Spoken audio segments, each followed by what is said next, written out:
Telugu big boss season 9లోన ఇప్పుడు కొత్త మలుపు చాలా అద్భుతంగా సాగుతుంది. ఇంతవరకు ఒక లెక్క, ఇకపై ఒక లెక్క అన్న రీతిగా సాగుతుంది. ఎప్పుడైతే వైల్డ్ కార్డ్స్ ఇంట్లో ఎంటర్ అయ్యారో ఆట డైనమిక్స్ మారిపోయాయి, ఇంటి వాతావరణం మారిపోయింది. వాళ్ళు ఏమనుకొని వచ్చారో ఆ విధంగానే చాలా స్ట్రైట్ ఫార్వర్డ్గా ముందుకెళ్ళిపోతున్నారు వైల్డ్ కార్డ్స్. ముఖ్యంగా అయేషా కావచ్చు, రమ్య మోక్షిత్ కావచ్చు, మాధురి కావచ్చు, వీళ్ళు ముగ్గురు ఈ ట్రయో వాళ్ళు ఒక తుఫాన్నే సృష్టిస్తున్నారని చెప్పాలి. నిన్న నామినేషన్ ఘట్టం తీసుకుంటే బిగ్ బాస్ ఒక ప్రక్రియ పెట్టారు. అంతకుముందు కూడా కామనర్స్ అంటే renters versus tenants versus owners అని పెట్టినప్పుడు ఓనర్స్కు అవకాశం ఇచ్చారు.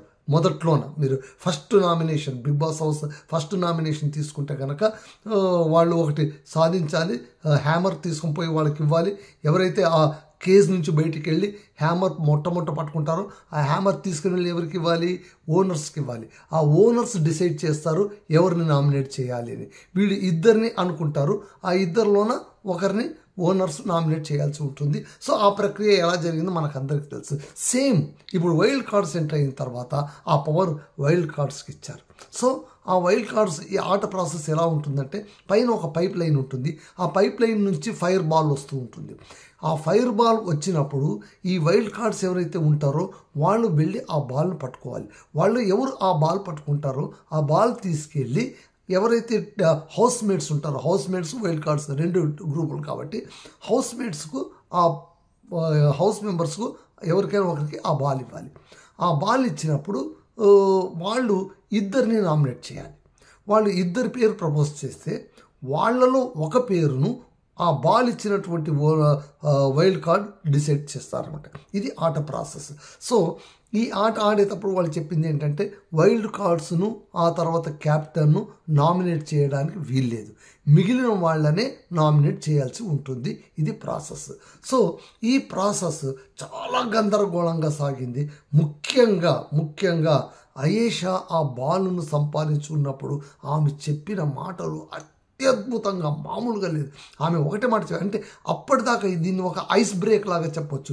ఎవరు కూడా మాట్లాడడానికి సాహసించినటువంటి ఒక అంశాన్ని ఆమె డైరెక్ట్గా హిట్ చేశారు. అంటే బయట పబ్లిక్ పల్స్ ఎలా ఉందో, పబ్లిక్ ఏమనుకుంటుందో ఆ మాటను ష్రూడ్గా, బ్రూటల్గా చెప్పేసింది అనమాట. ఆమె డైరెక్ట్గా తనూజనే నామినేట్ చేసింది, తనూజనే టార్గెట్ చేసింది. మొట్టమొదటి నుంచి చెప్తూనే వచ్చింది ఇంట్లోకి, నాకు టార్గెట్ తనూజే, నాకు టార్గెట్ తనూజే. ఇంతకుముందు ఆల్రెడీ తమిళ్ బిగ్ బాస్ దాంట్లోనూ ఆమె చేసిన అనుభవం వల్ల ఇంకోటో కావచ్చు, ఇక్కడ ఆమె చాలా ప్లాన్డ్గా, చాలా ఫిక్స్డ్గా, చాలా ఫౌండేషన్తో వచ్చినట్టు అయేషా మనకు కనిపిస్తుంది.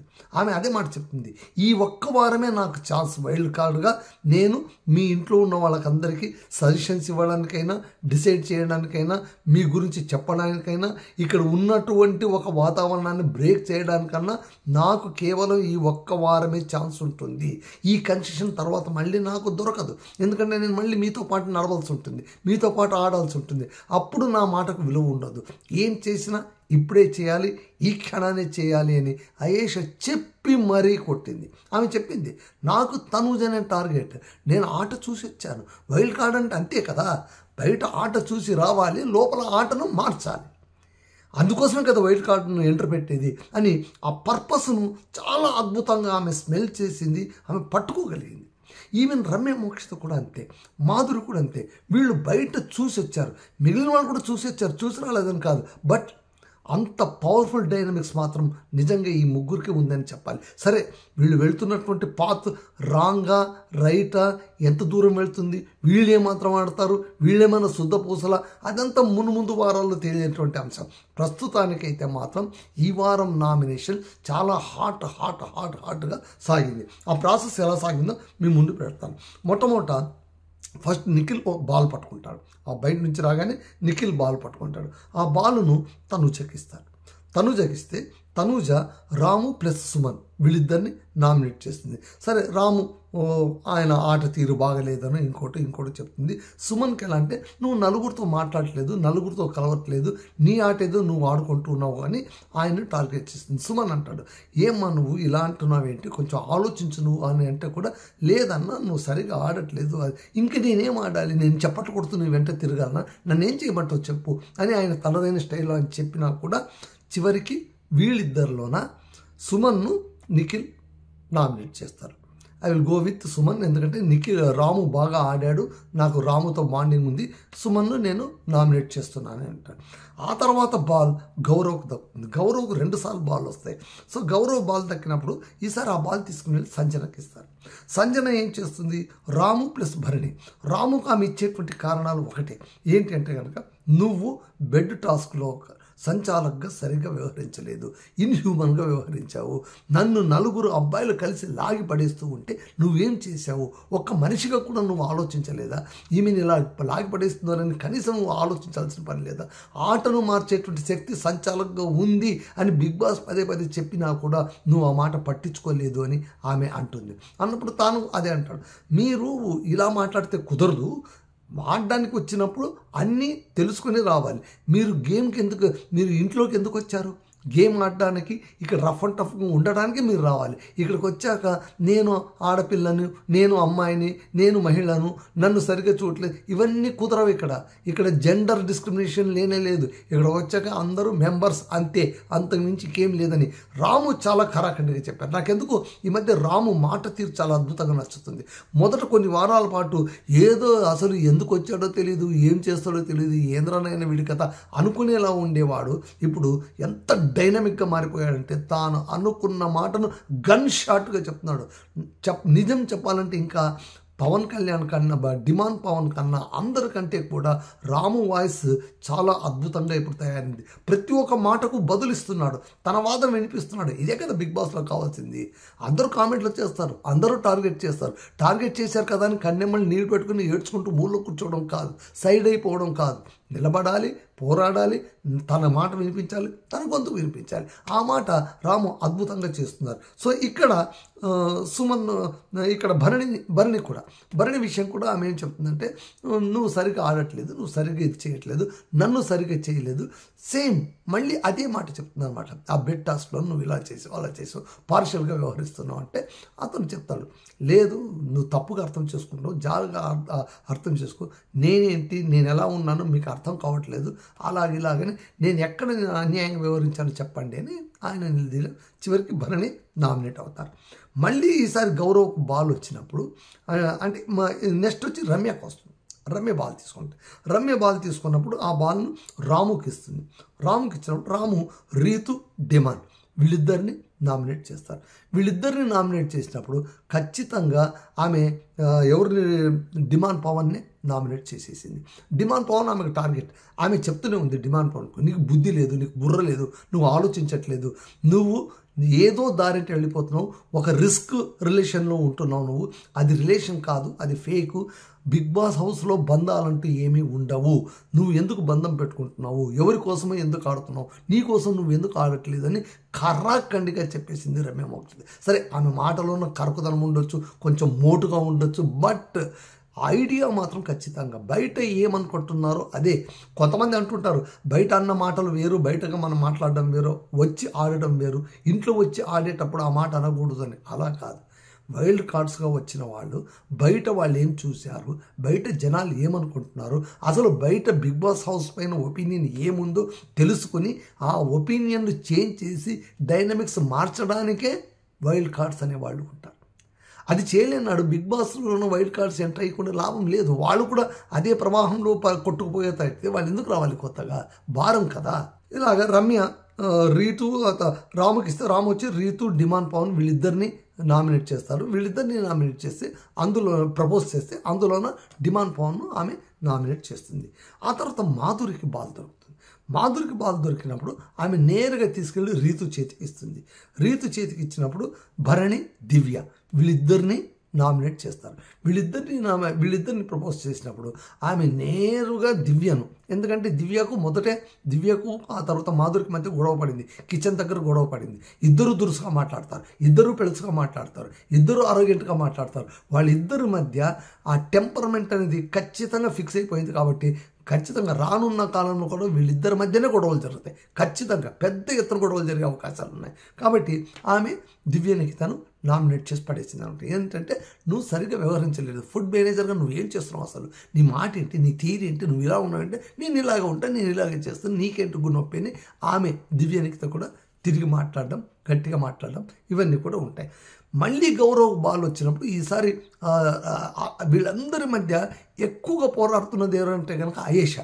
ఆమె అంటుంది, అరే బాబు నాకు బాల్ కావాలి, నా దగ్గర చాలా కారణాలు ఉన్నాయి, నేను నామినేట్ చేయాలి, నా కారణాలు చెప్పాల్సిన అవసరం లేదా, నేను బయట ఏం చూసి వచ్చానో చెప్పడానికి నాకు అవకాశం ఇవ్వరా, అది ఇది అంటే ఈసారి కూడా గౌరవ పట్టుకున్నప్పుడు ఆమె నిరాశగా కూర్చున్నప్పుడు అప్పుడు అందరూ కలిసి నీకెవరికి కావాలంటే వాళ్ళకి నువ్వు బాల్ ఇవ్వచ్చు అంటే అప్పుడు అయేష్ అడుగుతాను, నీకు కావాలంటే వెళ్ళి అడుగు, ఆయన ఇస్తారంటే నేను తీసుకుంటాను, సరే తీసుకొని ఇస్తాను. ఇచ్చినప్పుడు ఆమె చెప్పింది, అసలు ఇక్కడ ఇది హైలైట్ అండి. అయేష ఏం మాట్లాడింది, సరే ఆమె లాజికల్గా మాట్లాడింది, ఇల్లాజికల్గా మాట్లాడింది, అంత ఇన్హ్యూమన్గా మాట్లాడొచ్చా, అంత అవసరం ఉందా లేదా, అవన్నీ మనం పక్కన పెట్టేస్తే అయేష ఏమైతే మాట్లాడిందో ఇవాళ అందరూ మనసులో ఉన్నమాట తనూజను టార్గెట్ చేసింది. ఎందుకంటే అయేష నేరుగా తీసుకుని వెళ్ళి ఎవరి చేతికి ఇచ్చింది, సుమన్ చేతికి ఇచ్చింది బాల్.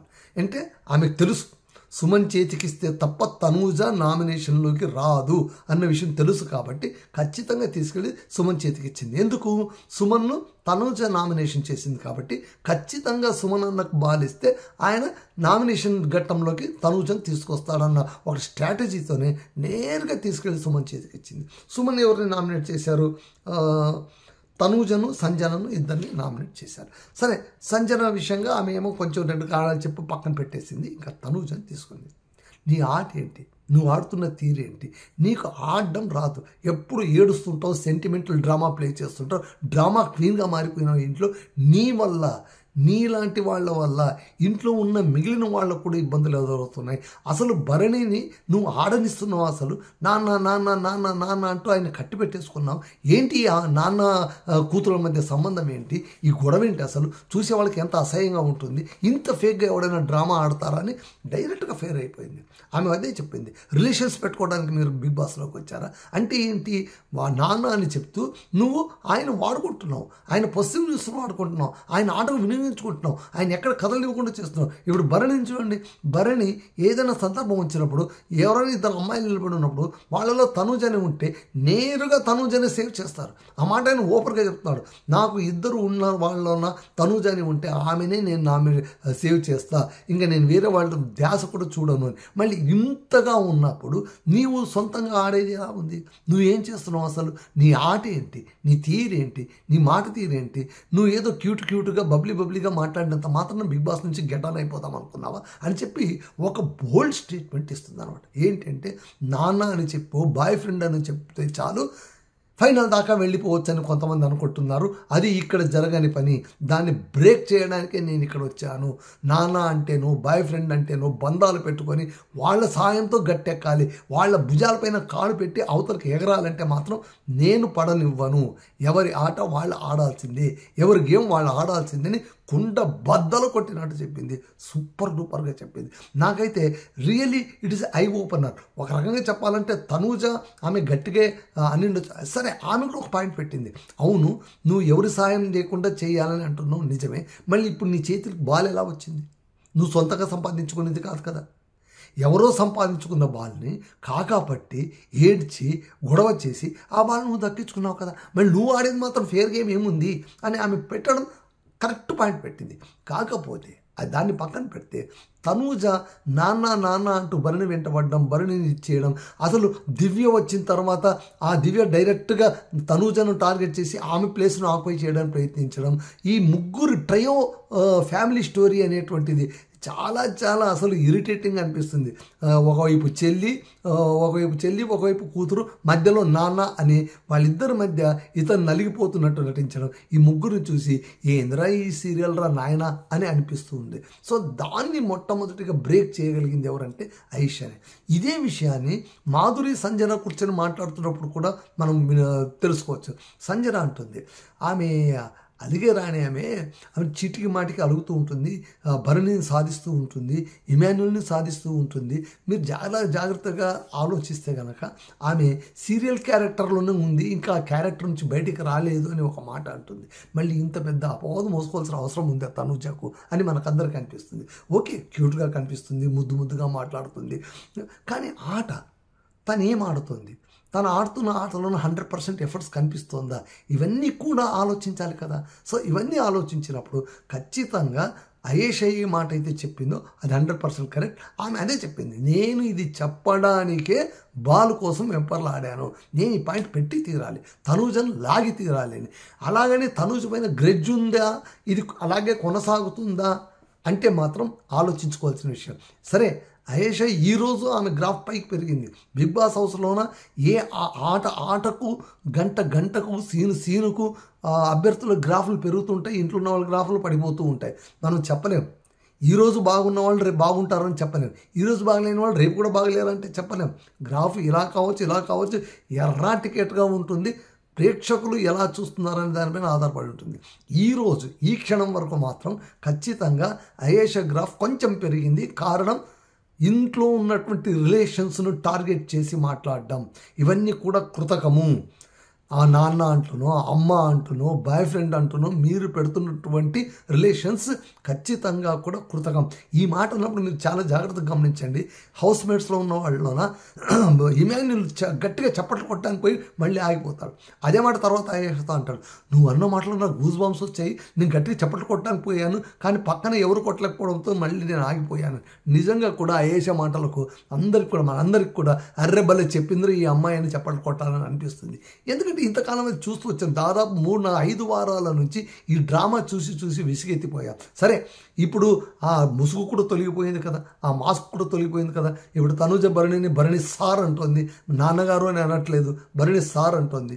ఇంత జరిగిన తర్వాత కూడా మళ్ళీ భరణి షర్ట్ వేసుకోవడానికి వస్తే కనుక ఎన్నాళ్ళు ఆ షర్ట్ వేసుకుంటావు నాన్న, మామూలు వేరే షర్ట్ మార్చు అని చెప్పడం, తాను లోపలికి వెళ్ళడం చూస్తుంటే ఇదేం మళ్ళీ కుక్క తోక వంకరలాగా మళ్ళీ ఇది మొదటికే వస్తుందా అనే అనుమానం కూడా వస్తుంది. చూద్దాం రేపేం జరుగుతుందో. మొత్తానికి ఇవాల్టికి నామినేషన్లో ఉన్నవాళ్ళు 6: సుమన్ శెట్టి, భరణి, తనూజ, డిమాన్ పవన్, దివ్యానికిత అండ్ దెన్ రాము ఏంటంటే మొట్టమొదటి 5 మంది అయ్యారు. ఈ 5 మంది అయిన తర్వాత చివరికి బిగ్ బాస్ ఒక అవకాశం ఇస్తారు. ఏంటంటే కనుక క్యాప్టెన్కు మీరు నేరుగా మీ హౌస్ మేట్స్లో నుంచి ఒకరిని సరైన కారణాలతో నామినేట్ చేయొచ్చు అన్నప్పుడు నేరుగా రామును నామినేట్ చేస్తాడు.